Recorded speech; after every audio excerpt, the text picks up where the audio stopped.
History chapter 6 कामरामर जीवन 4.4 बम्बई में भूमि विकास। तो अभी हमने पढ़ा कि भूमि विकास क्या होता है।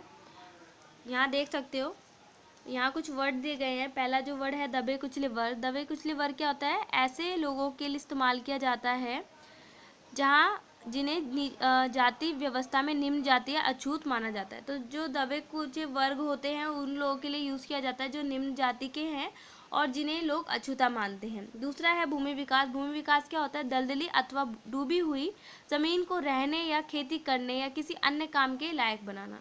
तो भूमि विकास होता है जो ये ज़मीन दबी हुई है कहीं पे जिसका यूज़ नहीं है उसको किसी लायक बनाना। आगे पढ़ते हैं। बम्बई में भूमि विकास। क्या आप जानते हैं कि बम्बई जिन 7 टापुओं को मिलाकर बनाया गया है उसे लंबे समय के लिए एक दूसरे से जोड़ा गया था। इस दिशा में सबसे पहली परियोजना 1784 में शुरू की गई थी।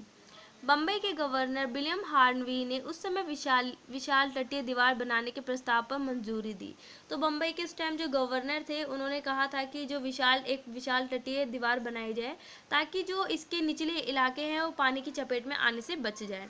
तब से कई भूमि विकास परियोजनाएं चलाई जा चुकी हैं। 19वीं सदी के मध्य में व्यावसायिक उद्देश्यों के लिए और ज़्यादा ज़मीन की ज़रूरत पैदा हुई तो सरकार और निजी कंपनियां दोनों की ओर कई नई योजनाएं तैयार की गई ताकि ज़्यादा समुद्री भूमि को इस्तेमाल कर योग्य बनाया जा सके। निजी कंपनियां भी जोखिम उठाने के लिए तैयार थी।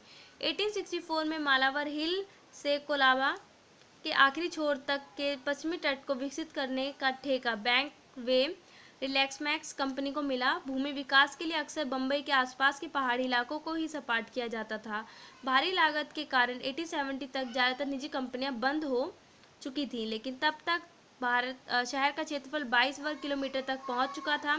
20वीं सदी के जिस प्रकार आबादी तेजी से बढ़ती रही, जमीन के हर टुकड़े के घेर लिया गया, ज़्यादा से ज़्यादा समुद्री जमीन का विकसित किया जाने लगा।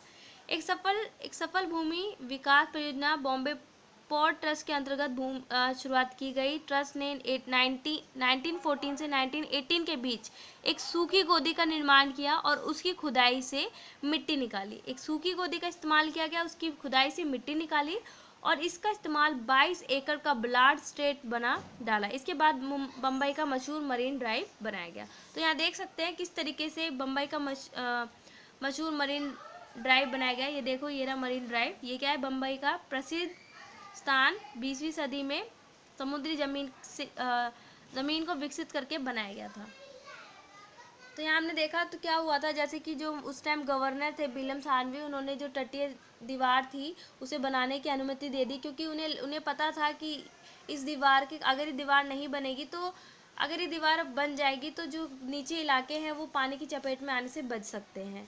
तब से क्या हुआ, कई सारी विकास योजनाएं चलाई गई। 19वीं सदी के मध्य में जो व्यावसायिक उद्देश्यों के लिए ज़्यादा ज़मीन की ज़रूरत पड़ती थी तो सरकार और जो निजी कंपनियां तो दोनों ने कई योजनाएं तैयार की गई जिससे कि जो ज़्यादा समुद्री भूमि का इस्तेमाल किया जा सके। जो निजी कंपनियां थी वो जोखिम का उठाने के लिए तैयार थीं। 1864 में मालावर हिल में कोलाबा के आखिरी छोर तक जो पश्चिमी तट के विकसित करने का ठेका बैंक वे रिक्सलेमैक्स कंपनी को मिला। भूमि विकास के लिए क्या होता था, जो बम्बई के आसपास के जो पहाड़ी इलाके हैं अक्सर उन्हीं को सपाट किया जाता था और भारी लागत के कारण 1870 तक ज़्यादातर निजी कंपनियां बंद हो गई थी क्योंकि तब तक शहर का जो क्षेत्रफल था 22 वर्ग किलोमीटर तक पहुंच गया था। तो इस तरीके से हम देख सकते हैं कि किस तरीके से बम्बई में भूमि विकास हुआ।